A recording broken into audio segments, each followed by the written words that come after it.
ঈসা পয়গম্বর বলে আমার আল্লাহ তাআলা আমি ঈসা নবীকে দুনিয়াতে পাঠাইছে আমার মায়ের গর্ভ থেকে কথা সত্য কিন্তু আমি পয়গম্বরের কোনো বাবা ছিল না মানুষ বলেছে বাবা ছাড়া কোনো মহিলার সন্তান জন্ম দিলে এটা জারজ হয়ে যায় বাবা ছাড়া কোনো সন্তান জন্ম হতেই পারে না আর আমার আল্লাহ কয় ঈসা নবী আপনাকে আমি আল্লাহ তাআলা রূহুল্লাহ বলে আমি আল্লাহর প্রমাণ আর সাক্ষী হিসেবে দুনিয়াতে পাঠাইছি পালন করবে সে ব্যাপারে তোমাদেরকে ঈমান রাখতে হবে তুমি ইন্তেকাল করবা মরার পরে শরীর পচে যাবে রক্ত পানি হয়ে যাবে তোমার দেহ চূর্ণ বিচূর্ণ হয়ে যাবে মনে হয় তোমার জীবনের জিন্দেগির সব শেষ না না না আল্লাহর হাবিব বলতেছে দুনিয়ার মানুষেরা তোমাদের ইন্তেকালের পরে তোমাদেরকে আবার উত্তোলন করা হবে তোমরা সেটা মানবা 2 নাম্বার কোরআনুল কারীমের প্রতি ঈমান আল্লাহর হাবিব বলতেছে এই কোরআনে যা তোমাদেরকে আদেশ করা হয়েছে যা নিষেধ করা হয়েছে আদেশ এবং নিষেধকে তোমরা প্রাধান্য দিবা ইয়া রাসূলুল্লাহ আর 3 নাম্বার কোন বিষয়ে বললেন আল্লাহর হাবিব বলে ওয়াইত্রাতি আমি নবীজির বংশধর যারা আহলে বায়াত যারা তাদেরকে মুহাব্বত করবা নবী গো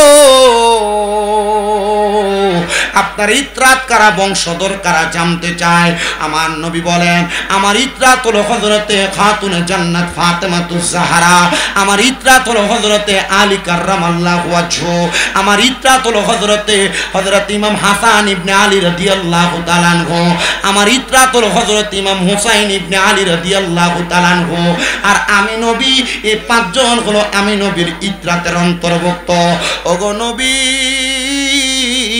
আপনার রিসালাতের ব্যাপারে আমাদেরকে দুনিয়াতে ভুল ধারণা দেওয়া হয় আপনি নবী কেমন করে রিসালাতের বাণী প্রচার করেছেন আমার নবী বলেন উম্মতে মুহাম্মদীরা আমি নবীর রিসালাতের ব্যাপারে তোমরা আমার কাছে নয় পয়গম্বর হযরতে ঈসা আলাইহিস সালাতু ওয়াস সালামের কাছে জিজ্ঞাসিত করো ঈসা আলাইহিস সালাতু ওয়াস সালাম নিজেই বর্ণনা করতেছে কারোর কাছে যদি আল বিদায়া ওয়ান নিহায়া কিতাবটা থাকে আপনারা একটু লক্ষ্য করে পড়বেন পয়গম্বর হযরত ঈসা আলাইহিস সালাতু ওয়াস সালাম বলে এমন একজন রাসূল মুহাম্মদুর রাসূলুল্লাহ সাল্লাল্লাহু আলাইহি ওয়াসাল্লাম দুনিয়াতে আগমন করবে আমি ঈসা নবীকে আল্লাহ তাআলা সেই নবীর কারণে বানাইলেন আমি ঈসা পয়গম্বর আল্লাহ তাআলার কাছে ফরিয়াদ জানাইলাম ওগো আল্লাহ যে রাসূলকে আপনি দুনিয়ার জমিনে যদি না বানাইতেন আমি পয়গম্বর থেকে আদম পয়গম্বর পর্যন্ত কোন নবী কোন পয়গম্বরকে আপনি বানাইতেন না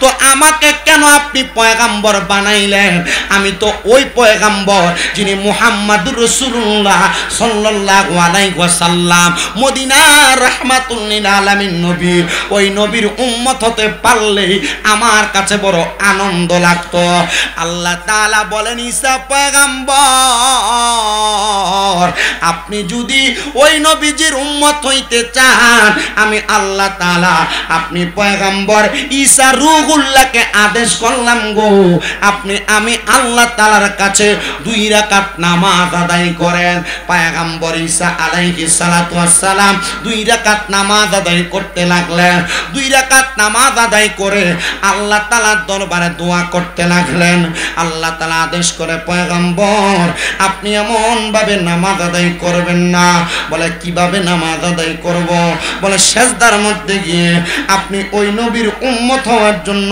আমি আল্লাহ তাআলার কাছে আদেশ আমি আল্লাহ তাআলার কাছে আহ্বান করেন দোয়া কামনা করেন পয়গম্বর হযরত ঈসা আলাইহিস সালাতু ওয়াস সালাম বলে আমি সিজদার মধ্যে গেলাম সুবহানা রাব্বিয়াল আলা পড়লাম একবার দুইবার তিনবার পড়ার পরে সুবহানা রাব্বিয়াল আলার পরবর্তী সময়ে আল্লাহর কাছে বলতে লাগলাম গো আল্লাহ আপনি আমাকে আখিরি নবী আহমদ মুহাম্মদ মুস্তাফা সাল্লাল্লাহু আলাইহি ওয়াসাল্লাম নবীর উম্মত হিসেবে দুনিয়াতে কবুল করেন আমার আল্লাহ তাআলা এমন ভাবে পয়গম্বর ঈসা নবীকে কবুল করে নিয়েছেন।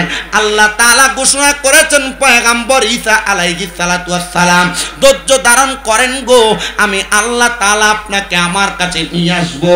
হযরতে পয়গম্বর ঈসা আলাইহিস সালাতু ওয়াস সালাম ইসলামের দাওয়াত শুরু করবেন, কিন্তু পয়গম্বরকে মানুষ বড় এনকার করে। পয়গম্বর ঈসা নবী যখন রাস্তা দিয়ে হাঁটেন, পয়গম্বরের শরীরের মধ্যে তারা পাথর নিক্ষেপ করে। নবী ঈসা আলাইহিস সালাতু ওয়াস সালামের দিকে তারা গাছের ডাল ভেঙে ভেঙে ঈসা নবীর দিকে মারতেছে। ঈসা নবী বলে, ওগো আল্লাহ, আপনি আমারে নবী বানায়া পাঠাইছেন, কিন্তু পাথরের আঘাত আমি ঈসা পয়গম্বর সহ্য করতে পারি না। পয়গম্বর ঈসা নবী বলেন, আমাকে ছোটবেলা আঘাতপ্রাপ্ত করা হয়েছে, যখন আমি বড় ছোট আমার আম্মা জান আমি ঈসা পয়গম্বরকে পাথরের গুহার মধ্যে রেখে আসছে। আমি ঈসা পয়গম্বরকে আমার মায়ের দুগ্ধ পর্যন্ত তারা পান করতে দেয় নাই। এ পয়গম্বর ঈসা নবী গো, আপনারা কেন তারা পানি পান করতে, দুধ পান করতে দেন নাই? ঈসা পয়গম্বর বলে, আমার আল্লাহ তাআলা আমি ঈসা নবীকে দুনিয়াতে পাঠাইছে, আমার মায়ের গর্ভ থেকে কথা সত্য, কিন্তু আমি পয়গম্বরের কোনো বাবা ছিল না।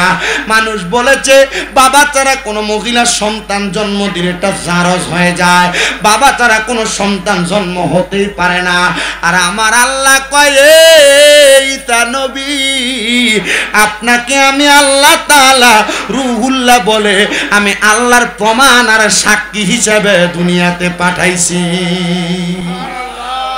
ঈসা নবীর আম্মা জান হযরতে মরিয়ম আলাইহিস সালাতু ওয়াস সালাম তিনি বলেন, আমিও ছোট, জন্মগ্রহণ করি নাই। আমার জন্মের পূর্ববর্তী সময় আমার আব্বা জান আল্লাহর কাছে অনেক কান্না করছেন, আল্লাহ আমার একটা সন্তান দেন, যে সন্তান আমাকে ধন্য করবে, আমার ওয়ারিসদার হিসেবে থাকবে।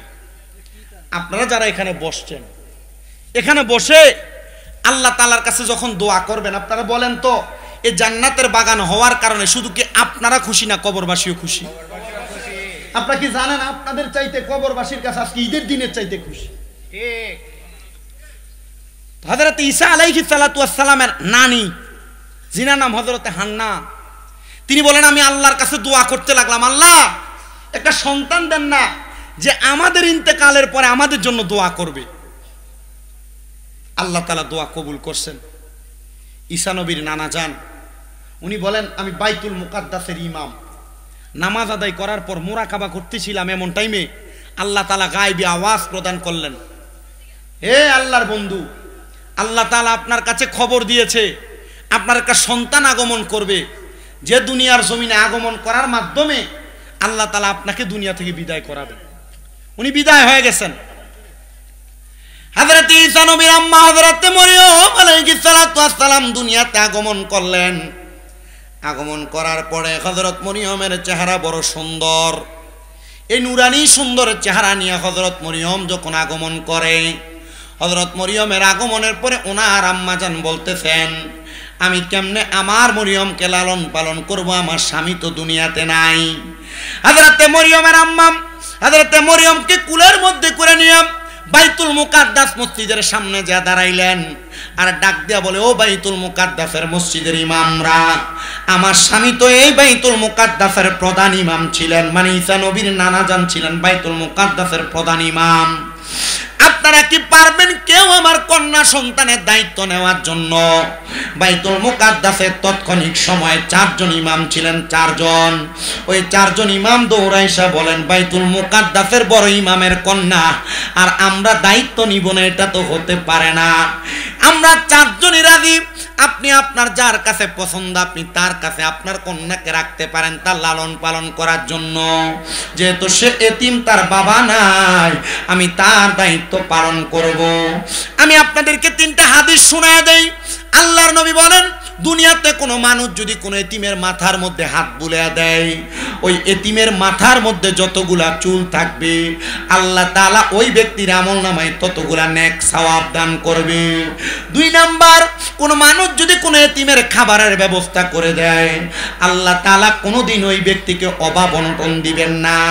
আর কোনো মানুষ যদি কোনো এতিমের ভরণ পোষণের দায়িত্ব নেয় অথবা কোনো এতিম মহিলাকে বিবাহ করে তার দায়িত্ব নেয়, আল্লাহর হাবিব বলতেছেন দুনিয়ার মানুষ ওই ব্যক্তির জন্য জান্নাতের মধ্যে আমার আল্লাহ তাআলা উন্নত মানের মেহমানদারির ব্যবস্থা করে রেখেছেন।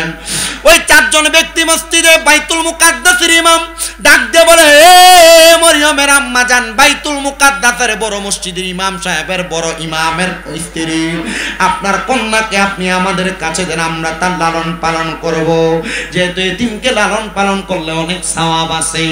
এবার ইনি ডাক দিয়ে বলতেছেন, আমি যদি একজন ইমামের কাছে দেই আরেকজন ইমাম রাগ করবে, আরেকজন ইমামের কাছে দিলে আরেকজন ইমাম রাগ করবে, আরেকজনের কাছে দিলে অন্যজন রাগ করবে। এই ইমাম সাহেবান্ডাম, আমি আপনাদের কাছে আমার কন্যা সন্তানকে নিয়ে আসার সময় আমি চিন্তা করি না আপনারা 4 জন যে আমার মেয়েটার দায়িত্ব নেবেন। আসেন না, আপনাদের 4 জনের মাঝে একটা প্রতিযোগিতা হয়ে যাবে, যেই প্রতিযোগিতার মাধ্যমে যেই ব্যক্তি উপযোগী হবে, যেই ব্যক্তি উত্তীর্ণ হবে, আমার কন্যাকে লালন পালন করার দায়িত্ব সে পাবে। আগের জামানায় মানুষ লেখার জন্য লোহার দোয়াত কলম ব্যবহার করতেন, তারা কলম ব্যবহার করতেন যেটা লোহা দ্বারা নির্মিত। তিনারা বলেন ওই 4 জন ইমাম তাদের লিখন করার যে কলমটা নিয়ে আসতেন, তারা বাইতুল মুকাদ্দাসের পার্শ্ববর্তী কূপের সামনে যায়া, বাইতুল মুকাদ্দাসের পার্শ্ববর্তী নদীর মধ্যে যায়া তারা তাদের কলমটাকে এমন ভাবে নিক্ষেপ করলেন। হযরতে মরিয়মের আম্মা হযরতে হান্না ঈসা নবীর নানি ডাক দিয়া বলতেছেন, যার কলমটা ফিরে আসবে তার কাছে আমার কন্যা মরিয়মকে দেওয়া হবে লালন পালন করার জন্য। রাজি হয়ে গেছেন। রাজি হওয়ার পরে সাথে সাথে ঈসা নবীজির হযরতে মরিয়মের খালু ছিলেন ওই বাইতুল মুকাদ্দাসের একজন ইমাম, তিনি ডাক দিয়ে বলতেছে, আমি তাকে দেখলাম 4 জনের মধ্যে আমার কলমটাই সর্বপ্রথম আমার কাছে ফিরে এসেছে। ওই কলমটা নেওয়ার পরে ঈসা নবীর আম্মা জান হযরতে মরিয়মকে তার নানি তার হাতে উঠে দিলেন। ডাক দিয়ে বললেন, এ বাইতুল মুকাদ্দাসের ইমাম হযরতে মরিয়মের খালু জান, আপনার কাছে আমার আবদার, যে আপনি আমার এতিম কন্যা সন্তানের দায়িত্ব নিয়েছেন, আপনি আমার এতিম কন্যাটার সুন্দর করে লালন পালন করবেন, যেন আমার এই এতিম কন্যাটা আবেদা হয়, বড় সলেহা হয়। এ পর্দার অন্তরালের আমার মা, কেন হযরতে হান্না ঈসা নবীর নানি বলছেন ঈসা নবীর মাকে আবেদা বানানোর জন্য, সলেহা বানানোর জন্য, কারণ তারা জানে কোন মহিলা যদি বেপর্দা হয়, কোন মহিলা যদি আবেদা না হয়, সলেহা না হয়, জায়েদা না হয়, ওই মহিলার কারণে তার পরিবারের মানুষ কবরের মধ্যে আযাব প্রাপ্ত হবে। এখানে আপনারা যারা বসেছেন, আপনাদের যাদের মা বেপর্দা, আপনাদের যাদের বোন বেপর্দা, আপনাদের যাদের কন্যা সন্তান বেপর্দা, মনে রাখতে হবে তাদের বেপর্দার কারণে শুধু তারা জাহান্নামে জ্বলবে না, আপনারা নিজেরাও জাহান্নামের আগুনে জ্বলা লাগবে। আমার বিষয় শানের সালাত, নবীদের রাসূলদের শান বর্ণনা করা, কিন্তু আমি আমার ওয়াজের ধারাবাহিকতায় আপনাদেরকে বিভিন্ন বিষয় টাচ করে করে যাচ্ছি। এটার কারণ হলো আপনারা বিভিন্ন বিষয় জানার পর আপনারা একটু আগ্রহবান হবে। আপনার বউকে আপনি বেপর্দা ভাবে ছাইরা দিয়া, আপনার স্ত্রীকে আপনি বেপর্দা ভাবে ছাইরা দিয়া, আপনি আপনার মাকে বেপর্দা ভাবে ছেড়ে দিয়ে, আপনার কন্যাকে বেপর্দা ভাবে ছেড়ে দিয়ে আপনারা যদি 5 ওয়াক্ত নামাজ পড়েন, আপনার নামাজ আল্লাহর দরবারে কবুল হবে না। আপনি যদি রোজা রাখেন, এই রোজা আল্লাহর দরবারে কবুল হবে না। এই জন্য আপনাদের সবার কাছে আবদার, আপনারা আপনাদের মা, সন্তান, আপনাদের বোন, আপনাদের স্ত্রীদেরকে আপনারা একটু বেশি বেশি করে পর্দা করাবেন, তাদেরকে আবেদা নামাজি বানাবেন, তাদেরকে সলেহা বেশি বেশি নেক আমল করনেওয়ালা বানাইবেন। হযরতে হান্না ডাক দিয়ে কয়, এ মরিয়মের খালু, আপনি আমার মেয়েটাকে একটু আবেদা সলেহা বানাইবেন। আবার হযরতে মরিয়মের খালু বললেন, বাইতুল মুকাদ্দাসের পাশে ছোট্ট একটা ঘরের মধ্যে আমি মরিয়মকে লালন পালন করতে লাগলাম।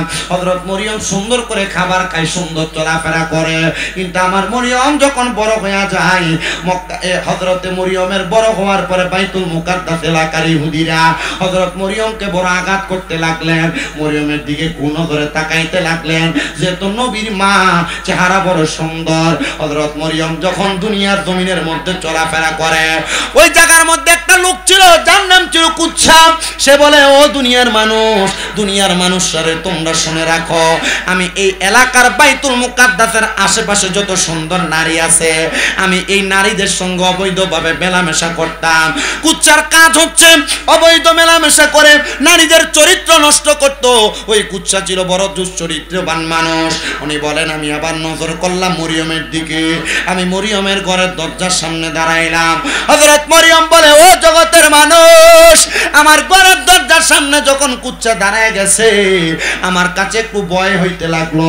আমি জানি এই কুচ্চা মহিলাদের ইজ্জত হরণ করে, আমি জানি এই কুচ্চা মহিলাদের দিকে বাজে নজরে তাকায়। আমরা যারা আমাদের চোখ দ্বারা অপর মহিলাদের দিকে বাজে নজরে তাকাই, মনে রাখতে হবে আমাদের চোখগুলা গরম সীসা দ্বারা ঢালাই করা হবে। এ মহিলা, আপনারা যারা আপনাদের চোখ দ্বারা পুরুষের দিকে বাজে নজরে তাকান, মনে রাখতে হবে আপনাদের চোখগুলা কিন্তু ঢালাই করা হবে গরম সীসা দ্বারা। আর আমরা পুরুষ মানুষরা এমন ভাবে রাস্তা দিয়ে নারীরা চলাফেরা করার সময় আমরা এমন ভাবে তাকাই, আপনি জানেন না আল্লাহর হাবিব বলতেছে, কাল ময়দানে মাশরের মধ্যে এমন অনেক মানুষ দেখা যাবে তাদের চোখগুলা দিয়ে বেয়ে বেয়ে রক্ত পড়বে, রক্ত।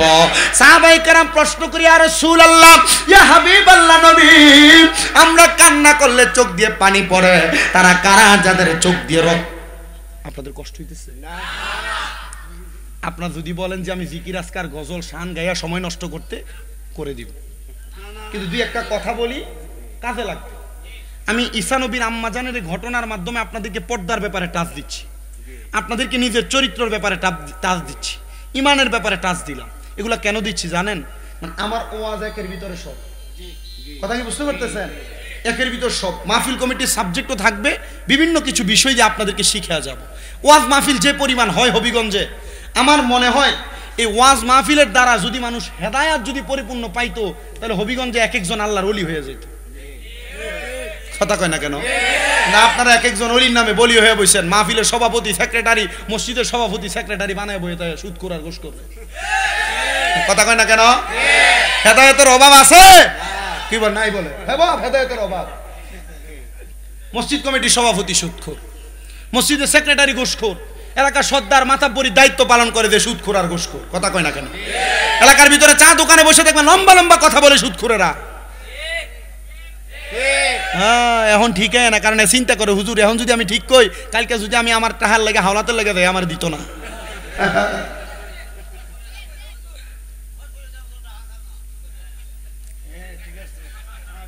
কিতা কইছুন? উপোস থাকবেন তো সুদখোরের তুন টাকা আনতেন না। আমি জানি এলাকার বহু মানুষ এই সুদের টাকা দিতে দিতে বাপ দাদার বিডা হারাইছে। এলাকার বহু মানুষ এই সুদের টাকা টানতে টানতে তার রক্ত ব্যথা লাগে। এলাকার বহু মানুষ সুদের টাকা দিতে দিতে তার বউ স্বর্ণ বন্ধক দেয়। এ বাবা, এই সুদখোর আর ঘুষখোর থেকে একটু সাবধানে থাকবেন, কারণ দেখবেন এরা সমাজে লম্বা লম্বা কথা কয় এবং হারাম খায় আর লম্বা কথা বলে, কিন্তু এরা জানে না এরা মরার পরে কাল বুয়ুতিন তাদের ফেটটা আল্লাহ তাআলা ঘরের মতো বানায় দিব। কিসের মতো বানাইবো? ঘরের মতো। আল্লাহর হাবিব বলে, মেরাজে যাওয়ার পর জাহান্নামের দিকে তাকায় দেখলাম এক প্রকার মানুষ যাদের পেটটা কাল বুয়ুতিন, ঘরের মতো। ইয়া রাসূলুল্লাহ, কেন? বলে, শুধু ঘরের মতো না, আমি তাকে দেখছি ঘরের ভিতরে বড় বড় কালো রঙের সাপ তাদের কলিজাতে আঘাত করতেছে। সুদ খাইবা? খাইতে থাকো। ঘুষ খাইবা? খাইতে থাকো।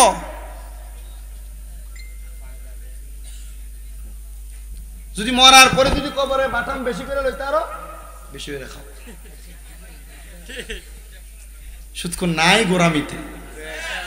চিন্তা করে কালকে দেখবেন শামীম রাজার ওয়াজ সবাই যদি ভালোই কয়, এই একজনে চা খাইব ইয়া ওয়াজ ভালোই আসছিল, ইয়া ওই একটু ব্যামুসরা মারছে বেটা, কোন দিক দাম মারছে এটা কইতো না। আল্লাহ আমরারে কবুল করুক, আমিন বলেন।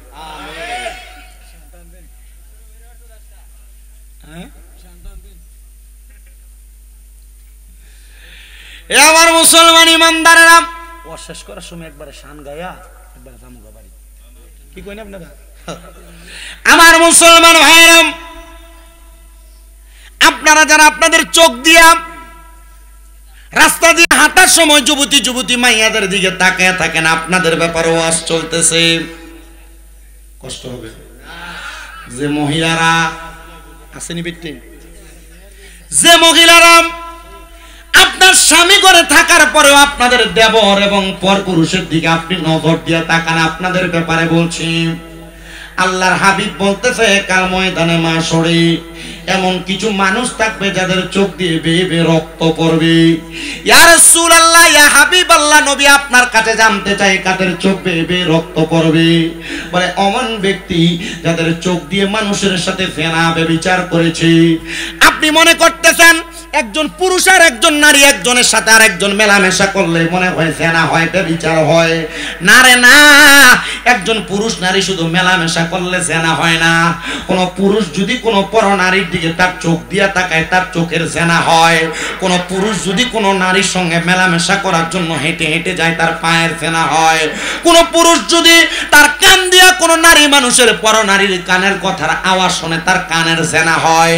আপনি যে গান শুনতে ডিজে পার্টির কনসার্টে চলে যান, এলাকায় বাউল গান হলে বেটিনের নাচানাচি দেখবার লেগে যান গা, আর বেটি যে গান গায় আপনি যে শুনে শুনে কানে শান্তি পান। আপনি কোনো শান্তি পাবেন না, পাবেন না, পাবেন না। এই গানের আওয়াজ আপনার কানে যাওয়ার কারণে আপনার জেনা হয়, কানের জেনা। এই কান দিয়ে কোনো নারীর গানের আওয়াজ শুনলে কানের জেনা হয়। যারা জেনাকুর, যারা ব্যভিচারকারিণী, যারা দুনিয়ার জমিনের মধ্যে তাদের কান দিয়ে পরনারীর আওয়াজ শুনেছে, গান শুনেছে, আল্লাহর নবী বলতেছে এদের কানকে আগুনের মধ্যে সীসাকে গরম কাফকে ঢালাই করে দেওয়া হবে, এদের কানকে হাতকালি মেরে বন্ধ করে দেওয়া হবে। ইয়া রাসূলুল্লাহ, কেন? বলে তারা পরনারীদের গলার আওয়াজ শোনার কারণে, আর মহিলারা পরপুরুষদের গলার আওয়াজ শোনার কারণে, পরপুরুষের হারাম বাদ্যযন্ত্রের গান শোনার কারণে। আর এই গোরামি আশেপাশে এলাকার কত মাজারের মধ্যে এমন বেটেন দিয়া গান বাজনা করায়। আমি জানি হবিগঞ্জের বহু জায়গার মধ্যে উরুস মুবারকের নাম দিয়া বাউল গান করায়, বেডিয়ে দিয়া গান বাজনা করায়। আপনারা বলেন ইসলামী শরীয়তে যেটা না যায়, কেউ যদি এমন কাজ করে এটার কারণে সে কি জাহান্নামী না জান্নাতি? করায় না উরুসের নামে গান বাজনা, করায় না উরুসের নামে বেটিয়ে দিয়া গান বাজনা। আহলে সুন্নাত ওয়াল জামাত এটাকে ভণ্ডামি মনে করেন। যারা উরুস মুবারকের নাম দিয়া বেডি মানুষ দিয়া বাউল গান করায়, যারা উরুস মুবারকের নাম দিয়া বাউল গানের আয়োজন করায়, এরা আসলে কখনো সুন্নি না, এরা কখনো আহলে সুন্নাত ওয়াল জামাত দাবি করতে পারে, এটা উপরের লেভেল। এদেরকে আমরা সুন্নি মনে করি না, এরা ভণ্ড, এরা বেঈমান, এরা মুনাফিক। কারণ কোন আল্লাহর ওলি এই পর্যন্ত বলে নাই তোমরা উরুসের নাম দিয়া গান বাজনা করো। তার মানে বোঝা যায় ইসলামী শরীয়ত যেটাকে নাজায়েজ বলে, যারা উরুস মুবারকের নাম দিয়া গান বাজনা করে। এবার আপনারা কোনারা কি ভালা না বন্ড? আপনি কি মনে করছেন শামীম রাজা উরুসের বিপক্ষে? না বেটা, আমি উরুসের পক্ষের মানুষ। উরুস মুবারক করেন, আল্লাহর ওলির দরবারে কোরআন সুন্নাহর বয়ান করান, আল্লাহর ওলির দরবারে তালিম তরবিয়তের ইন্তজাম করান। তা আপনারা কে বসে উরুসের নাম দিয়া পেছনে দিলেন উরুস মুবারক আর বেডিয়ে গান বাজনা করে, নাম দিলেন উরুস মুবারক বাউল গান করার জন্য অমুক ব্যক্তিরে আনেন। আবার এমন সামা কাওয়ালি নাম দেয়, এটা সামা কাওয়ালি না যে বেটা সামা কাওয়ালি করে বেটার মুখের দাড়ি শেভ করে একবারে মাঠ বানায় ফেলাইছে। এ বাবা, সামা কাওয়ালি যে আপনি করবেন, সামা কাওয়ালি যে জায়েজ বলবেন, জায়েজ তো অবশ্যই জায়েজ, কিন্তু আপনি দেখতে হবে যে ব্যক্তি সামা কাওয়ালি করে এটা নামাজিনি, এটার মুখে দাড়ি আসেনি, কিন্তু এটা সামা কাওয়ালি করতে আসে এটার মুখটা একবারে ক্লিন শেভ করা। তো এটা আসলে সামা কাওয়ালির নামেও ভণ্ডামি। আমরা সামা কাওয়ালি সুন্নাহ মোতাবেক জায়েজ মানি, কিন্তু যারা এমন ভণ্ডামি করে বেটিন দিয়া গান বাজনা করে আমরা এটা মানি নুন জবর।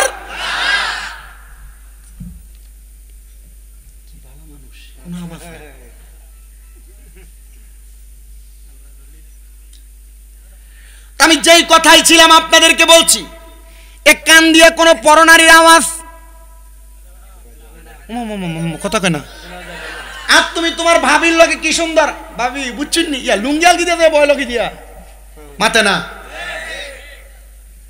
তুমি কানে হেডফোন লাগে নারীদের গলার আওয়াজের গান শুনো। এ মা বোনেরা, আপনার চোখ দিয়ে কোন পুরুষ মানুষকে আপনি দেখতে পারবেন না, এটা আপনার কাছে আমার লাস্ট এবং ফার্স্ট কথা।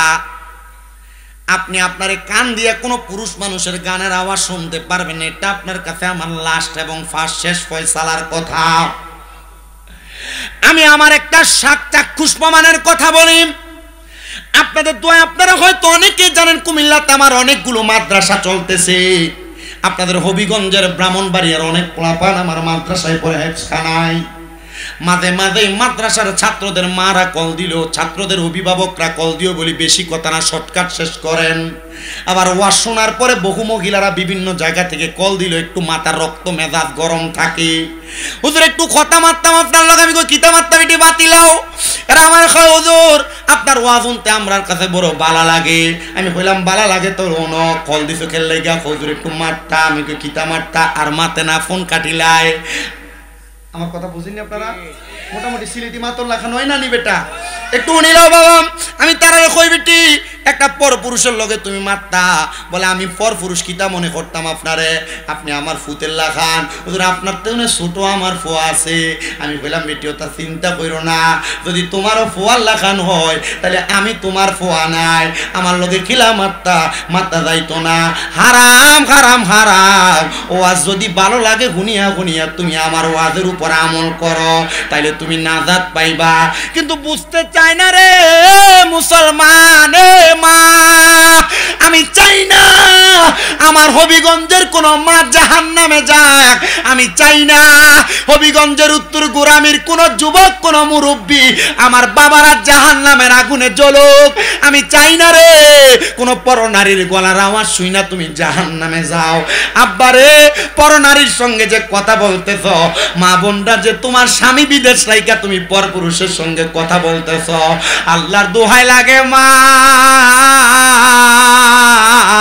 স্বামীর হক নষ্ট করার কারণে আল্লাহ তাআলার জাহান্নামের আগুন তোমারে এমন ভাবে জ্বালাইব পুরাইব, শরীরের যে অঙ্গগুলা পরপুরুষে তোমার দেখবে, কাপড় পরার সময় যে তুমি তোমার পেট বাহির করে করে হাঁটো, এমন পাতলা চিতলা কাপড় তুমি পরো, তোমার কাপড়ের উপর দিয়ে তোমার শরীর দেখা যায়, এমন টাইট ফিটিং জামা কাপড় পরো মা, তোমার কাপড়ের উপর দিয়ে তোমার শরীর অঙ্গভঙ্গি বোঝা যায়।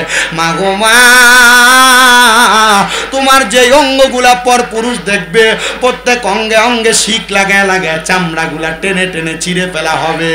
এ আব্বুজি রে, এ যুবক ভাই, এই জন্য তোমাদের কাছে বলি কোনো পরনারীর দিকে তাকায়ও না, মহিলারা কোনো পর পুরুষের দিকে তাকায়ও না। আমি যেই কথাটা আপনাদের কাছে আমি বলতেছিলাম রে বাবারা, হযরত মরিয়ম বলে যেই লোকটা এই বাইতুল মুকাদ্দাসের সুন্দরী মহিলাদেরকে টার্গেট করে করে দর্শন করত, তাদের ইজ্জত লুণ্ঠন করত, আমি হঠাৎ করে একদিন গোসল করে আমার ঘরে প্রবেশ করতেছি, এমন টাইমে আমি তাকে দেখলাম ওই কুচ্চা নামক পুরুষটা আমার ঘরের দরজায় এভাবে হাত দিয়ে দাঁড়ায় আছে। আমি প্রশ্ন করলাম রে কুচ্চা, তুই কেন আমার ঘরের দরজায় দাঁড়াইলি? আমারে বলতেছে তোমারে দেখতে বড় সুন্দর লাগে, মায়াবী লাগে। এই কথা বইলা সে আমার দিকে হাত বাড়াইতে লাগছে। আমি বলছি কুচ্চা আমি জানি তোর চরিত্রের কথা, তুই মনে হয় আমারে হরণ করার জন্য ভোগ করার জন্য আসছ। এ কুচ্চা রে, আমারে হরণ করার আগে তোর কাছে আমি মাপ চাই, 2টা রাকাত নামাজ আমারে পড়ার লাগে সুযোগ দে।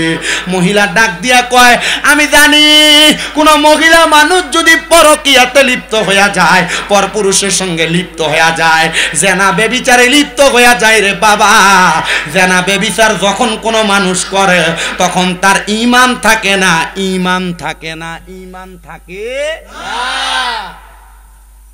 ঘরে বউ আছে আরেক বেডির লগে ফিরিত মারাও,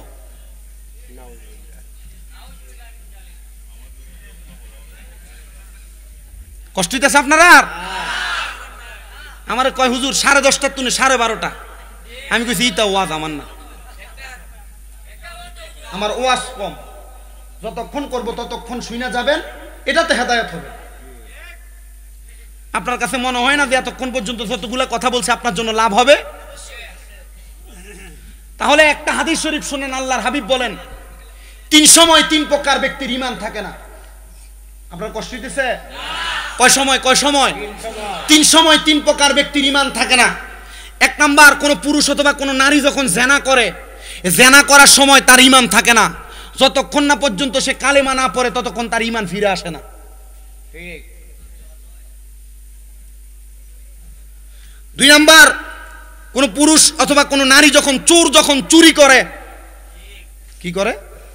কোন চোর যখন চুরি করে, এ চুরি করার সময় তার ঈমান থাকে না যতক্ষণ না কালিমা পড়ে সেই ব্যক্তি ঈমান গ্রহণ করে। 3 নাম্বার, কোন নেশাখোর যখন নেশা করে তখন তার ঈমান থাকে না। নেশা করেন, মদ খান, গাঁজা খান, ইয়াবা ট্যাবলেট খান, এটা খায় আপনারা যারা নেশা করতেছেন আপনার ঈমান থাকবে না। তো নেশা, আপনার কাছে কি মনে হয় নেশাখোর যখন নেশা করে এরপর সে কালেমা পড়ে?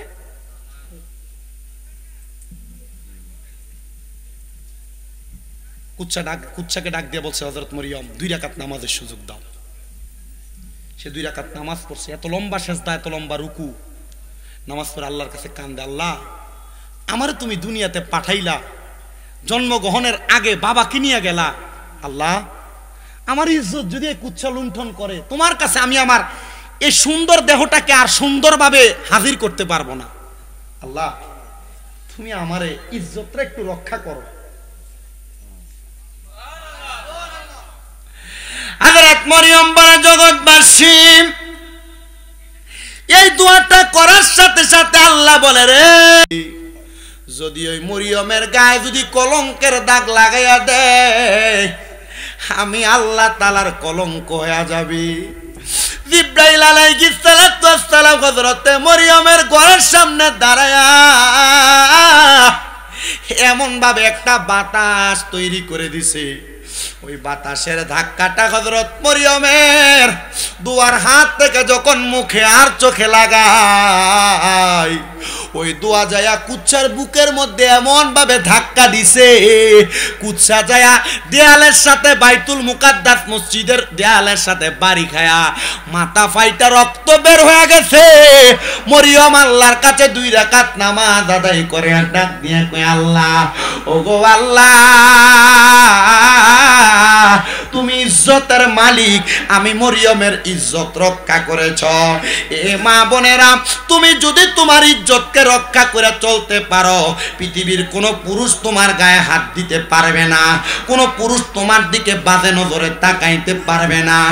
এ পুরুষ মানুষ, তুমি যদি তোমার চরিত্রের হেফাজত করতে চাও, দুনিয়ার কোন নারী চাইলেও তার শরীর দেখায়া তোমার কাছ থেকে তার দেহটা দেখায়া দেখায়া তোমার খারাপ করতে পারবে না, তোমার চরিত্র নষ্ট করতে পারবে না। আর চরিত্র যদি নারীরা তাদের দেহ দেখায়া দেখায়া নষ্ট করতে পারত, তুমি দোষ দাও নারীরা বোরকা ছাড়া রাস্তায় বের হয় এই জন্য তোমার চরিত্র নষ্ট হয়। আর নবী ইউসুফ আলাইহিস সালাতু ওয়াস সালামের সামনে জুলেখা তো চেষ্টা করছিল তার দেহ বিলিয়ে দিয়ে ইউসুফ নবীর চরিত্র নষ্ট করতে, কই পারে নাই তো পারে নাই, কারণ ইউসুফ পয়গম্বর বলে, আমি এমন একজন খোদা তাআলার ইবাদত করি, ওই খোদা তাআলার কাছে যদি আমার চরিত্র নষ্ট করে আমি যাই, খোদা তাআলা আমারে পয়গম্বরের খাতা থেকে নাম কেটে দিবে। আরে তোমার নাম যদি বান্দা থেকে কাইটা দেয়, এই উত্তর গোরামির বাবা কি জবাব দিবা আমি জানি না। এই জন্য তুমি নিজের চরিত্রের হেফাজত নিজে করবা। এ মাদ্রাসার ছাত্র যুবক ভাই তলে বলেলেমরা, আপনাদের কাছে আবদার জানাই, আপনি যতটুক সম্ভব হয় আপনার চোখটা রাস্তার দিকে তাকায় তাকায় হাইটা হাইটা যাবেন। যদি আপনার লজিং বাড়িরও কোনো মহিলা ডাক দেয় কথা শোনার জন্য, তার কথা শুনে আপনি হেঁটে চলে যাবেন। আবার যোগ তো ভালো না, ভালো না, যদি কথা না শুনে লজিং বাদ দিয়া দিবে, যদি কথা না শুনে বাদে কথা বলবে। আবার আপনার কাজগুলা যদি মাইনা মাইনা চলেন, তাহলে আপনি নাজাত প্রাপ্তের অন্তর্ভুক্ত হয়ে যাবেন। ও মুসলমান ইমানদারেরা, ও নবীর উম্মতের দলেরা, এবার পয়গম্বরের আম্মা জান মরিয়ম বলে, আমার চরিত্রের হেফাজত তো আমার আল্লাহ করলো। আল্লাহ আমারে জানে দেয় রে মরিয়ম, তুমি মানুষের কাছে এবার ইসলামের দাওয়াত দাও। আরে বাবা, ইসলামের দাওয়াত শুধু পুরুষ মানুষ আমরাই দেই না, হযরত মরিয়ম ইসলামের দাওয়াত দিয়েছে। এত সুন্দর করে দাওয়াত দেয় মানুষ। মরিয়ম রে বলে, মরিয়ম তুমি কোন খোদার ইবাদত করো? কে এই খোদা? বলে তোমাদেরকে সৃষ্টি করেছে তিনি খোদা। তারা বলে আমরা তো আমাদের মায়ের গর্ভ থেকে আসছি, আমাদের বাবার মাধ্যমে, তো খোদা কেমনে বানাইলো? বলে না রে না, তোমাদের কথা মিথ্যা। মা বাবার মিলামেশা তো দুনিয়াতে স্বাভাবিক, কিন্তু আমার আল্লাহ না চাইলে কোনো সন্তান দুনিয়াতে আসবে না, কোনো মানুষ দুনিয়াতে সৃষ্টি হবে না। হযরত মরিয়মের এই কথাটাকে ইহুদিরা বরদাস্ত করলেন না। তারা বলেন তোমার এই কথা আমরা মানি না। আল্লাহ কই মরিয়ম ধৈর্য ধারণ করো, ইন্নাল্লাহা মা'আস সাবিরিন, নিশ্চয়ই ধৈর্য ধারণকারীর সাথে আমি আল্লাহ বিরাজমান। আল্লাহ গো ধৈর্য ধারণ করলাম, তারা আমারে বাজে মন্তব্য করে। আমার আল্লাহ তাআলা মরিয়মের গর্ভের মধ্যে সন্তান দান করছে কেমনে জানেননি? আল্লাহ তাআলা হযরতে জিবরাইলকে পাঠায় মরিয়মের ঘরের দরজায়, আর ডাক দিয়া কই হে মরিয়ম তুমি তোমার জবানটাকে একটু হা করো। হযরত মরিয়ম যখন হা করলেন, জিবরাইল মরিয়মের মুখের মধ্যে একটা ফু দিলেন। মারহাবা বলেন। ফুটা দেওয়ার পরে হযরতে মরিয়মের গর্ভের মধ্যে সন্তান আসলো। মরিয়মের কোনো স্বামী নাই, কিন্তু গর্ভের সন্তান। বর্তমান জামানায় কোনো মহিলার যদি বিবাহ না হয়, গর্ভের সন্তান তাকে মানুষ বলবে কে রে সন্তানের বাবা, তার মানে সন্তানটা জারজ। ওই ইহুদিরও হযরতে মরিয়মের গর্ভ নিয়ে বাজে বাজে মন্তব্য করে। মরিয়ম কয় আল্লাহ নিজের চরিত্র নিয়ে এমন বাজে বাজে মন্তব্য আমার কাছে ভালো লাগে না। ওগো আল্লাহ আপনি চাইলে আমাকে হেফাজত করতে পারেন। আল্লাহ কই মরিয়ম, ও মরিয়ম কোনো চিন্তাগ্রস্ত হয় না, আমি আল্লাহ তাআলা তোমার ইজ্জতের হেফাজতকারী। এবার আপনারা বলেন ইজ্জতের হেফাজতকারী একজন তিনি কি? ওরে তুমি তো মালিকুল কাদির, আরে বানাও কত বাদেশারে ফকির, এসব তোমার কুদরতেরই দান। আল্লাহ পরওয়ার গুনাহ খাতা মাফ করো আমার, বলেন গুনাহ খাতা আল্লাহ পরওয়ার গুনাহ খাতা। আমরা না যাই না কইরাছি গুনাহ, যাই না গুনাহ করছেন, ভুলে ভুলে গুনাহ হইছে না, একটু পড়েন না। আমরা না যাই না কইরাছি গুনাহ, মাফ কইরা দাও সাইরা আব্বানা, তুমি সারা কে সে আমার, বলেন তুমি সারা কে সে আমার। হায়রে তুমি যদি মাফ না করো যাইব আমরা কারো দ্বারে, দয়া কইরা ক্ষমা করেন দান। আল্লাহ পরওয়ার গুনাহ খাতা মাফ করো আমার, বলেন গুনাহ খাতা আল্লাহ পরওয়ার গুনাহ খাতা। তোমার যত বান্দায় আছে, নারী বলো পুরুষ বলো, ইবাদত করে যে তোমার। হায়রে নারী পুরুষ বান্দা যত, তুমি আল্লাহ ক্ষমা করো, দয়া কইরা ক্ষমা করবেন দান। আল্লাহ পরওয়ার গুনাহ খাতা মাফ করো আমার, বলেন গুনাহ খাতা আল্লাহ পরওয়ার গুনাহ খাতা। এবার আপনারা বলেন চরিত্র হেফাজত করার মালিক একজন তিনি কি? ইজ্জত বাঁচানোর মালিক একজন তিনি কে? ডান হাত তুলে জোরে ডাক দেন আল্লাহ। হযরত মরিয়ম বলে ও জগতের মানুষ, এবার আমার আল্লাহ তাআলা আমার গর্ভ থেকে সন্তান দুনিয়াতে আনবেন। সন্তান দুনিয়াতে আসছে। হযরত মরিয়মের ঘরের দরজার মধ্যে শত শত ইহুদিরা দাঁড়ায় গেছে। রে মরিয়ম, ও মরিয়ম তোমার সন্তানকে বাঁচাইয়া রাখা যাবে না। একদল বলতেছে মরিয়মের সন্তানকে জীবিত দাফন করে দাও, বাবা সারা সন্তান আমরা গ্রহণ করব না। আর একদল বলতেছে মরিয়মের সন্তানকে জীবিত আগুনে জ্বালায়া দাও, মরিয়মের এই সন্তানকে আমরা রাখবো না। মরিয়ম বলে আল্লাহ এই সন্তান যদি তারা আমার কাছ থেকে নিয়ে যায়, আমি মরিয়ম তুমি এক আল্লাহর ইবাদত ছেড়ে দিব। আল্লাহ কই মরিয়ম রে চিন্তা করিস না রে, চিন্তা করিস না, আমি আল্লাহ তাআলা আমার কুদরত দেখাইতেছি। মানুষ যখন হযরতে মরিয়মের সন্তান পয়গম্বর ঈসা নবীর দিকে হাতটা বাড়ায় নেওয়ার জন্য, ঈসা নবী বলতেছে ওই জায়গার মধ্যে থাইকা ঈসা নবী নবীকে আল্লাহ তাআলা রুহুল্লাহ বানায়া দুনিয়াতে পাঠাইছে। বাতাসের মাধ্যমে পিতা ছাড়া জন্ম দিছে। মানুষ এবার কই দেখছনি রে দেখছনি, ছোট বাচ্চা মুখ দিয়ে আল্লাহ তাআলার ওয়াহদানিয়তের সাক্ষী দেয়। এরে মরিয়ম, এই সন্তান কোনো স্বাভাবিক সন্তান না। আল্লাহ তাআলা জানায়া দেয় রে মরিয়ম, এই সন্তানকে তাদের কাছে রাখা যাবে না, এই সন্তানকে তোমরা এখান থেকে সরাও। হযরত ঈসা পয়গম্বরকে নিয়া কত সুন্দর পাহাড়ের গুহাতে রাইখা আসছে। ঈসা নবীজির আম্মা জান মরিয়ম আল্লাহর কয়, আল্লাহ আমার সন্তান ছোট মানুষ, খাবার আহার করবে কি? আল্লাহ কয়, মরিয়ম তাকে দেখো, তোমার সন্তান ঈসা পয়গম্বর তার মুখের মধ্যে ডান হাতের শাহাদাত আঙ্গুল ঢুকে আর চুষতেছে। দেখেন না ছোট ছোট বাচ্চারা ছোটবেলায় মুখের মধ্যে আঙ্গুল লাগে লাগে যে চুষতেছে। মরিয়ম আলাইহিস সালাতু ওয়াস সালাম রে আল্লাহ কয়, এরে মরিয়ম তোমার সন্তানের শাহাদাত আঙ্গুলের ভিতরে আমি আল্লাহ তাআলা সুন্দর একটা নহর লাগিয়ে দিছি, যে নহরের মাধ্যমে আমার আল্লাহ তাআলা সন্তান ঈসা পয়গম্বররে খাবার খাওয়াইব। ঈসা পয়গম্বর খাবার আহার করে আর হযরত মরিয়ম দোয়া করে, আল্লাহ আপনি আমার সন্তানটাকে ইবাদিকা সলিহিন নেককার সন্তান বানান, কবুল করেন। আল্লাহ কয়, মরিয়ম এই সন্তান হবে আমি আল্লাহর পয়গম্বর। পয়গম্বর বানানোর পরে ওই ঈসা নবী ডাক দিয়ে কয়, আল্লাহ আপনি আমারে দিয়ে ইসলামের দাওয়াত দেন। দাওয়াত দেওয়া শুরু করে। মুনাফিক বেঈমান ইহুদিরা আমার পয়গম্বর ঈসা নবীকে মারার জন্য চেষ্টা করে।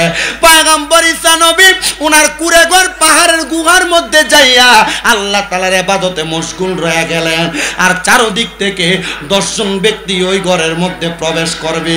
ঘরের চারদিকে দাঁড়াইছে, ঘরের চারদিকে দাঁড়ায়া তারা ঈসা পয়গম্বরকে মারার জন্য চেষ্টা করে। একজন ডাক দিয়া কয়, তোমরা সবাই ঘরে যাইয়া পয়গম্বর ঈসাকে মারতে পারবা না। এবার একজন ঈসা পয়গম্বরের ঘরের মধ্যে প্রবেশ করছে মারার জন্য। আল্লাহ কয়, জিবরাইল, ও জিবরাইল আমার পয়গম্বর রে উনার ঘর থেকে ঘরের চালটার একটা ফাঁকা কইরা আমি আল্লাহর চতুর্থ আসমানে আইনা আসন করে দাও। হযরত ঈসা নবীরে জিবরাইল নিয়ে গেছেন এবার চতুর্থ আসমানে। এখনো পর্যন্ত ওই ঈসা নবীজি চতুর্থ আসমানে জীবিত অবস্থায় আছেন। কেন জানেননি?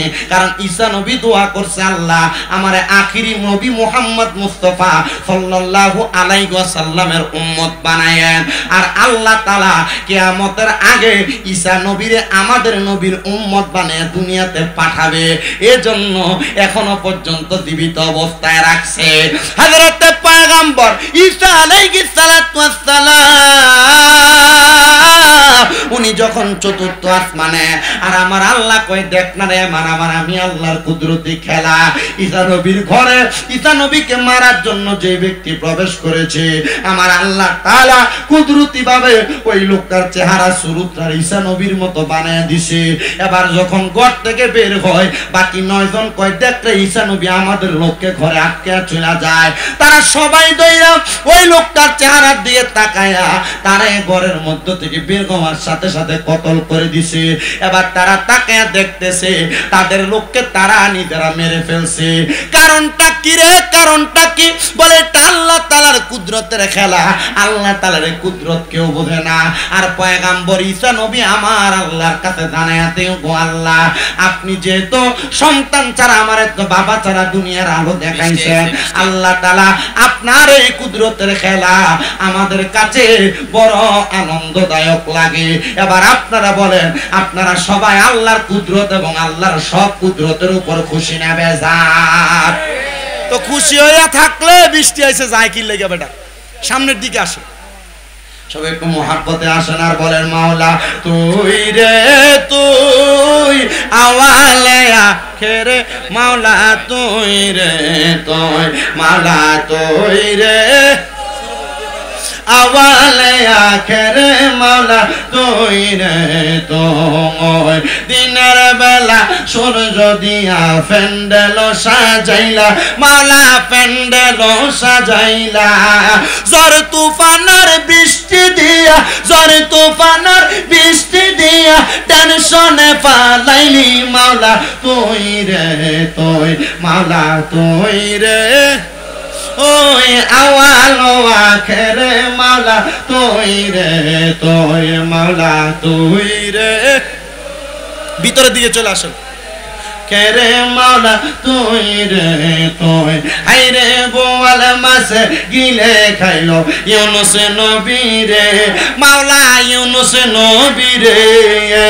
দোয়া ইউনুসের ওসিলায়, দোয়া ইউনুস এই বাসাইলো কেরে মাওলা তুই রে তুই, মাওলা তুই রে তুই, আওয়ালে আখেরে মাওলা এ তুই, মাওলা তুই রে তুই, আওয়ালে আখেরে।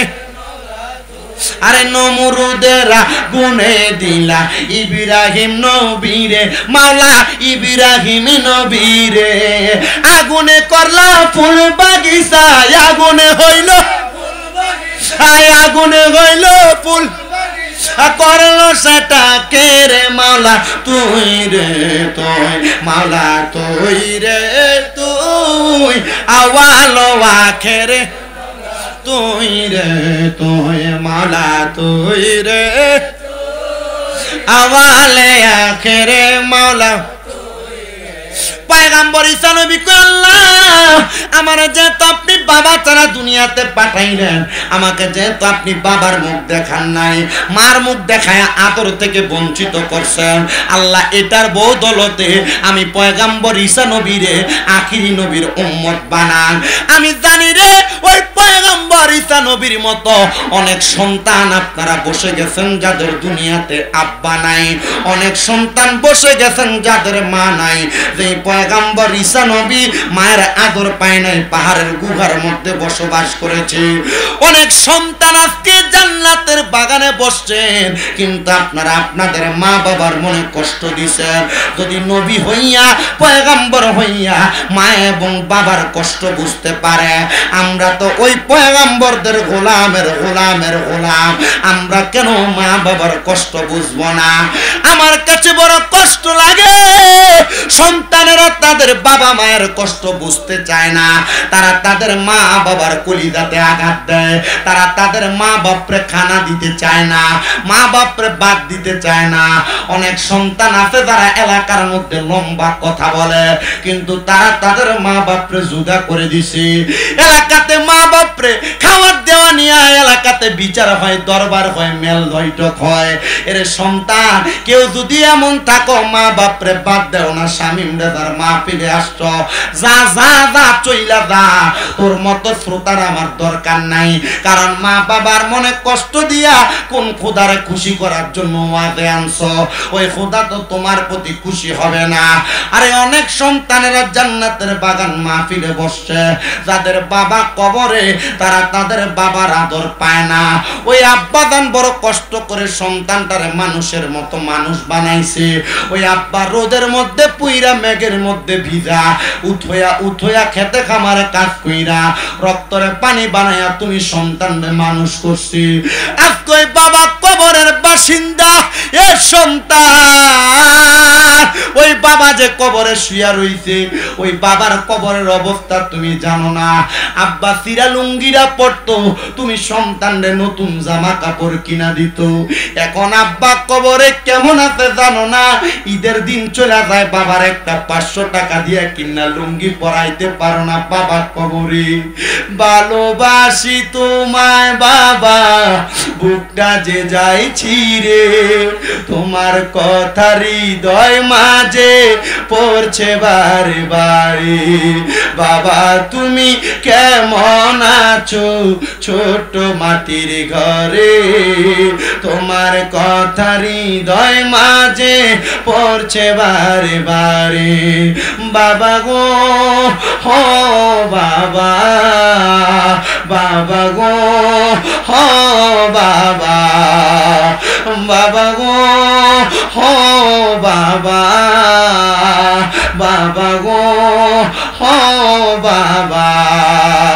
দরজাটা খুলতে খেয়ে যাই ধোকা, বাবা বুঝি বলছে এলে নাকি খোকা, বুকের ভিতরটা লড়ে চড়ে ওঠে, সবাই আছে শুধু বাবা নেই, শুধু বাবা নেই। আগে কোনো অন্যায় করলে বাবা ধমক দিয়ে রাস্তা থেকে নিয়ে যাইতো, এখন অন্যায় করার পরে কাউরে পাওয়া যায় না।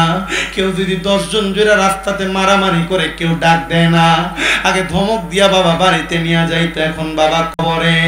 এ সন্তান আমি জানি না কোন সন্তান জানি মাহফিলে বসছো মা বাপরে ভাত দাও না, ও সন্তান চিন্তা করে দেখছুনি মা তোমার 10 মাস 10 দিন 2-3 কেজি ওজনের বাচ্চাটা গর্ভে কেমনে ধরে রাখছি। মা জননীরে দুনিয়ার আলো দেখার জন্য যখন তুমি বের হইবা, মায়ের কলিজাতে এমন সন্তান আছো ঠাস ঠাস করে 2টা লাথি দিয়া দুনিয়াতে আসছো, এখন মা বালা করে দাঁড়াইতে পারে না, বসতে পারে না, মা কবরে। আমি জানি না রে কোন সন্তান জানি তারা এমন মারে বাদ দেয় না। আরে ওই মা নিজে না খাইয়া তোমারে খাওয়াইছে, আজকে ওই মা জননী কবরের বাসিন্দা। মা সকালবেলা পান্তা ভাত গুলা খাইছে না, রাইখা দিছে আমার সন্তান রৌদ্র থেকে বন্ধ থেকে আইলে আমার সন্তানে ভাত রাখাইয়া তার কলিজাটা ঠান্ডা হইব। আগে একবেলা ভাত না খাইলে মা 2 বার 3 বার 4 বার কানের কাছে বারবার বলতো, ভাত না খাইয়া পেটটা তো পিঠের সাথে লাগিয়ে গেছে রে আব্বা, তাড়াতাড়ি খানা খা। এখন 2-3 বেলা খানা না খাইলে কেউ একবারও খবর লয় না। মা কবরে। এ সন্তান তোমার বাড়িতে মেহমানের অভাব নাই, কত মেহমান তোমার ঘরে খানা খায়, কিন্তু তুমি তোমার মা বাবার মুখে এক লোকমা ভাত তুলে দিতে পারো না, তোমার মা বাবার জন্য একটা দামি কাপড় কিনা পরাইতে পারো না। ঈদের দিনে মা বাপ পুরাতন জামা কাপড় পরছে, কিন্তু তুমি সন্তানরে নতুন জামা কাপড় কিনা দিছে। আব্বা আম্মার যদি জিগাইতাম আপনারা দি নতুন জামা কাপড় কিনেন নাই, মা বাপ বলতো এখন আর আমরা ঈদের বয়স নাই, কিন্তু মা বাপ যে অভাবের কারণে নিজে কিনে না এটা বলতো না। আরে এরাই তো মা, এরাই তো আব্বা। আজকে ওই কে জানি তার মা বাপ কবরে দিয়ে আজকে জান্নাতের বাগানে, কে জানি তারা বাদ দেয় না। সন্তান রে দে তোর পাও আমার সামনে দে, আমি আমার জিব্বা দিয়া তোর পাওটা পরিষ্কার করে দিতে রাজি আছি। ওয়াদা করবি এখান থেকে বাড়িতে যে মা বাবার পা ধরে মাপ চাইবি। আমি জানি না উত্তর কুরামির মাহফিল কবুল হবে কিনা, তবে একটা কথা বলতে পারি, আগামীকালকে যদি দেখো চা দোকানে বৈশা কোন বুড়া বাবা বলতেছে হ্যাঁ শামিম রাজার ওয়াজ শুনে আমার ফুতে আমার পায়ে ধরে মাপ চাইছে, মনে করবা মাহফিল কবুল হয়ে গেছে। অনেকে চিন্তা করে হুজুর আমি তো কোনোদিন আমার মা বাবার সাথে কোনো অন্যায় করি নাই, আমিও কি আমার মা বাবার কাছে মাপ চাইবো? আমি বলবো রে সন্তান, হ্যাঁ হ্যাঁ তুমি তোমার মা বাবার কাছে মাপ চাইবা। মা বাবার পায়ে ধরলে দাম কমে না, সম্মান কমে না, ইজ্জত কমে না। আপনারা বলেন মা বাবার পায়ের কাছে সন্তান ছোট হইলে ওই সন্তানকে জগতের কাছে বড় বানায় একজন, তিনি কি? আরে আমিও তো আমার মা বাবার পায়ের মধ্যে চুমা দেওয়ার কারণে আল্লাহ বক্তা বানাইছে, আমার হুজুর বানাইছে। আমি জানি আমি এলেম কালামওয়ালা মানুষ না, কিন্তু আমার আল্লাহ তাআলা আমার মা বাবার দোয়ার বরকতে আমার হুজুর বানায়া ওয়াজের প্যান্ডেলে বসে আপনাদেরকে ওয়াজ শোনাইতেছে।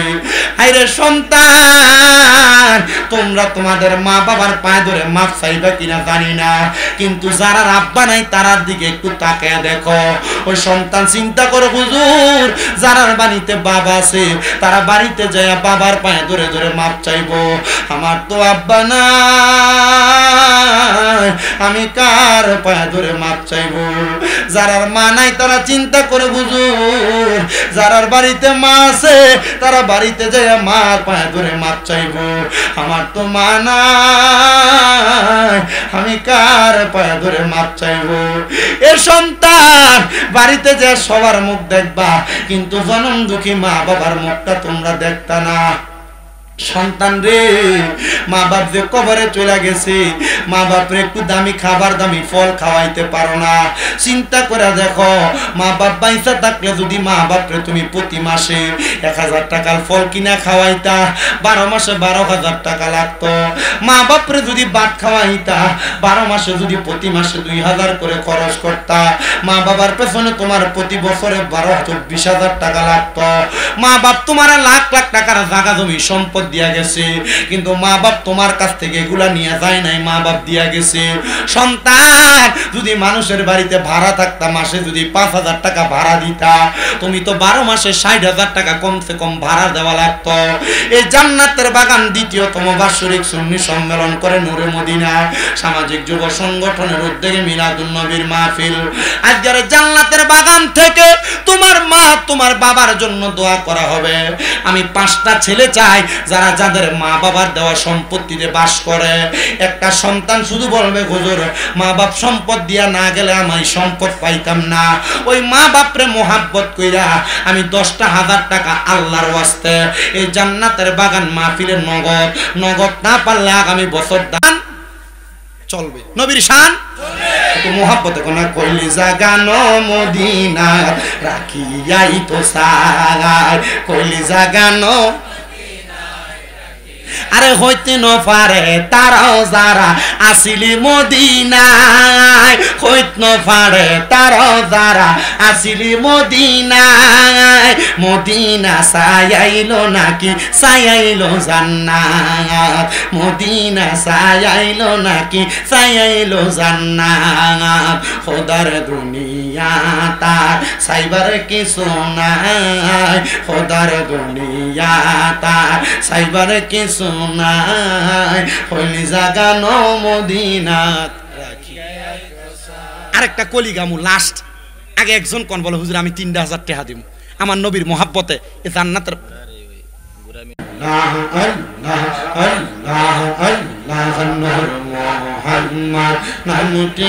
আপনার নূর মোহাম্মদ নামটি আপনার সদাই থাকে মোর মনে কাঙ্গা লেহরা কোন গহনবী কে বানা জানে।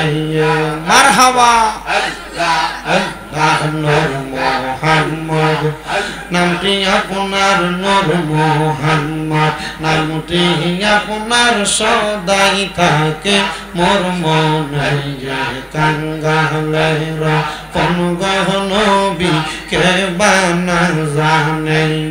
মারহাবা আল্লাহ আল্লাহ নূর মোহাম্মদ নূর নবী আমি কান্দি দিবা নিশি নবী গো, আমার অন্তরেতে জ্বলে প্রেমের জালা। মারহাবা আল্লাহ আল্লাহ আল্লাহ আল্লাহ। জিকির কর জিকির কর জিকির কর মুমিন গণ, জিকির কর মুমিন গণ। জিকির রাইতে মাওলা রাজি আর রাজি নবী গণ। মারহাবা আল্লাহ আল্লাহ। হস্ত দিলা সে বিবারে, জিব্বা দিলা ডাকতে তারে, নয়ন দিলা নয়ন দিলা দেখিবারে, তবু কেন অন্ধ মন। জিকির কর জিকির কর জিকির কর মুমিন গণ। জিকির রাইতে মাওলা রাজি আর রাজি নবী গণ। মারহাবা আল্লাহ আল্লাহ আল্লাহ আল্লাহ। আমার পরায়ঙ্গ দেখাই কাজে গো, আমি যার ওরা দেখে না। আমি কারে জানাই কারে শোনাই মনে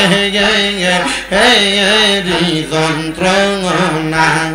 মারহাবা আল্লাহ আমার মুর্শিদ রে কই পাবো মুর্শিদ মুর্শিদ আমার বলো না মারহাবা আরে পাইলে তোমার চরণ জঙ্গল বানা আইতাম বিছানা মারহাবা আল্লাহ আল্লাহ মন দিলাম প্রাণ দিলাম গো দয়ালার কি আছে দেনা আমি মন খুলিয়া সব দিলাম নাই তো ও পাওনা দে না মারহাবা আল্লাহ আল্লাহ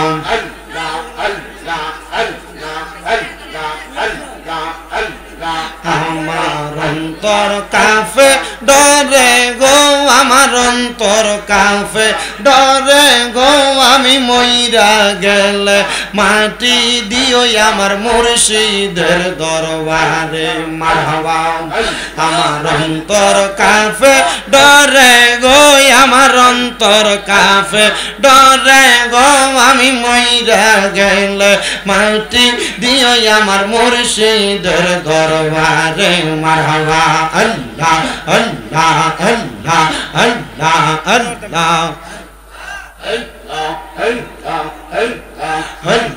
মুর্শিদ চরণ অমূল্য দান মুর্শিদ চরণ অমূল্য দান ঘোষণা হয় কোরআনে আমি মইরা গেলে মাটি দিও আমার মুর্শিদের দরবারে মারহাবা আল্লাহ আল্লাহ আল্লাহ আল্লাহ আল্লাহ আল্লাহ আল্লাহ আল্লাহ আল্লাহ আল্লাহ আল্লাহ আল্লাহ আল্লাহ আল্লাহ তোমরা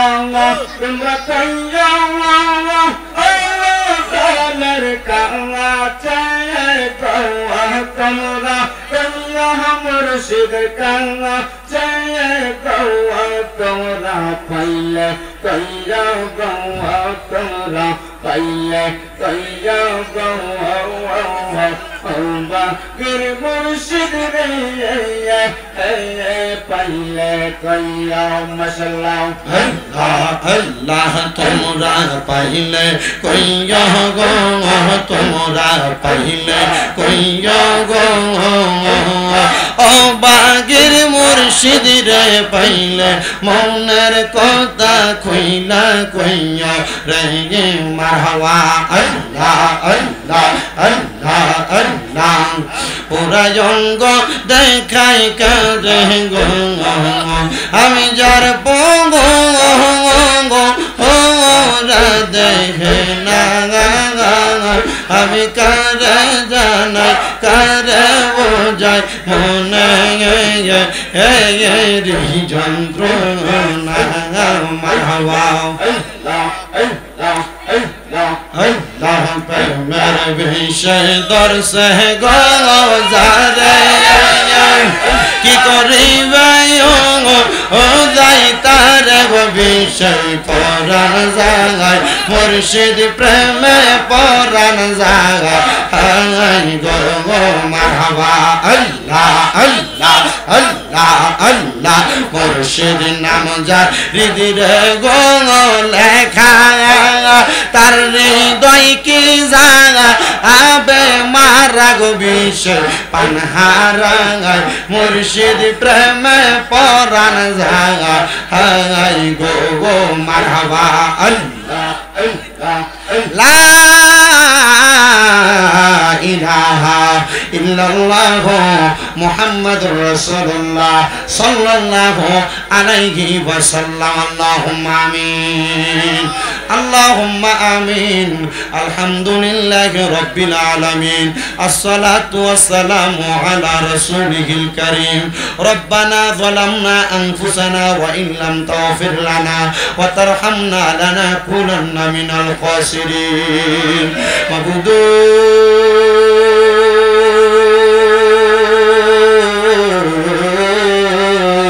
মাবুদ ও দয়াল আল্লাহ, আপনি কি আসমানে না জমিনে না পাহাড়ে না দরিয়ায় রে আল্লাহ, এ গত জীবনে আপনার কত তালাশ করলাম সন্ধান পাইলাম না।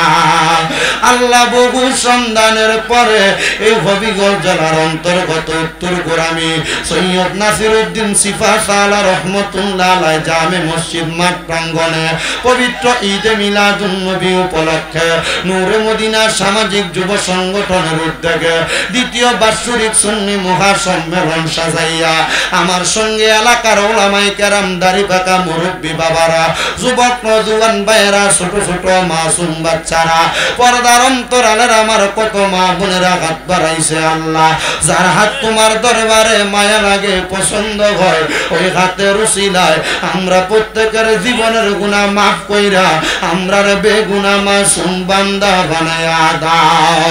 তুমি তো অন্তর্যামী রে আল্লাহ, ওই আমরা হইলাম ফানা, আমরা সুখে কিনা দুঃখে ডাকি গো ও আল্লাহ, যাই না কি জানো না রে আল্লাহ, করো আল্লাহ জাগালয় তোমার মনে। মাবুদ আজকের মুনাজাতে কে জানি হাত বাড়াইছে, কার জানি জগতের মধ্যে বাবা নাই, যেই বাবা রিক্সা চালাইয়া মাটি কাইটা মাথার গাম পায়ে ফেলাইয়া পরের বাড়িতে বদলার কাজ কইরা সন্তানরা মানুষ করার জন্য আব্বা এত কষ্ট করছে, এমন আব্বা তাদের কবরে আব্বার কবর জান্নাতের বাগান বানায়া দাও। আল্লাহ, কে জানি হাত বাড়াইছে, কার জানি মা কবরের বাসিন্দা। আল্লাহ, যাদের মা কবরে, আম্মার কবর নাজাতের ফয়সালা করে দাও, আম্মার কবরটার জান্নাতের বাগান বানিয়ে দাও। অনেক কপাল করা সন্তানেরা হাত বাড়াইছে, যারা মাও নাই বাবাও নাই, আল্লাহ একবার ইতিম, তাদের আম্মায় আব্বারে কবরে আর আযাব দিও না। আল্লাহ, অনেকে হাত বাড়াইছে, মা বাবা অসুস্থ, মাপ চাই, তাদেরকে সেবা দান করে দাও। আমার আম্মা জান আজকে 6 মাস পর্যন্ত বিছানার মধ্যে পড়ে আছে, আমার আম্মা অসুস্থ মানুষ। আল্লাহ, আমার আম্মারে পরিপূর্ণ সুস্থতার নিয়ামত দান করো, আমার আম্মা যেন আবার সুস্থ হয়ে আগের মতো হাঁটা চলা করতে পারে সে তৌফিক দান করো। দেশের কত মহিলারা, কত পুরুষেরা, আমার ভক্তবিন্দুরা সারা বাংলাদেশ থেকে প্রবাস থেকে দোয়া করছে। আল্লাহ, আমার আম্মা আগে চাইতে এখন অনেকটা সুস্থতার দিকে, আল্লাহ যেন স্বাভাবিকভাবে হাঁটা চলা করতে পারে, আমার আম্মাকে সে তৌফিক দান করেন। পর্দার অন্তরালে অনেক মা বোনেরা, অনেক ভাই বাবার এখানেও সুস্থ, আল্লাহ তাদেরকে সুস্থতার নিয়ামত দান করেন।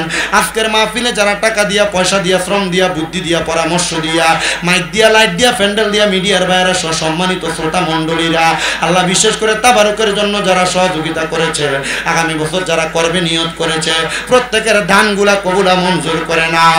অনেক প্রবাসী ভাইরা বিদেশ থেকে দোয়া চায়, আল্লাহ প্রবাসীরা বিদেশের বাড়িতে দেশের মায়া ত্যাগ কইরা, সন্তান সন্ততি, স্ত্রী পুত্রের ভালোবাসা ত্যাগ কইরা বিদেশের বাড়িতে দেশের রেমিটেন্স খাতকে উঁচা করার জন্য তারা কষ্ট করে। আমার প্রত্যেক প্রবাসীদের মনের আশা পূরণ করো, প্রবাসীদের কামাইয়ের দিকে বরকত দান করো, প্রবাসীদের হায়াতের দিকে বরকত দান করো। আল্লাহ, আপনি বান্দার অন্তরের খবর জানেন। আল্লাহ, সুদানে কত মুসলমানদেরকে গুলি করে করে হত্যা করা হচ্ছে, সুদানে কত মুসলমানদেরকে টাক চাপা দিয়ে মারা হচ্ছে, সুদানে কত মুসলমানদেরকে পাথর চাপা দিয়ে মারা হচ্ছে। আল্লাহ, সুদানের মুসলমানদের পক্ষ থেকে আমরা মাপ চাই, আমরা তো আল্লাহ নীরব ভূমিকা পালন করতেছি, আমাদের ইমানের পাওয়ার কমে গেছে। আল্লাহ, ইমানের দোহাই দিয়া কই, আল্লাহ সুদানের মুসলমান সহ আমার ফিলিস্তিনে নির্যাতিত মাজলুম মুসলমানদেরকে তুমি হেফাজত দান করো। ও আল্লাহ, এই উত্তর গোরামির মাহফিল দ্বিতীয় বাৎসরিক সুন্নি সম্মেলন, আমার এই সংগঠন নূরে মদিনা সামাজিক যুব সংগঠনের ভাইরা, তারা যেন 2 বছর মাহফিল করে মরণের আগ পর্যন্ত মাহফিল দায়েম এবং কায়েম রাখতে পারে সে তৌফিক দান করে দাও। আল্লাহ, মরণ দিবা দুঃখ নাই, তবে বেঈমান বানায় মরণ দিয়েন না। মরণের আগে আখিরি জবানে মধুর কালেমা পড়ে দিয়েন, লা ইলাহা ইল্লাল্লাহু মুহাম্মাদুর রাসূলুল্লাহ।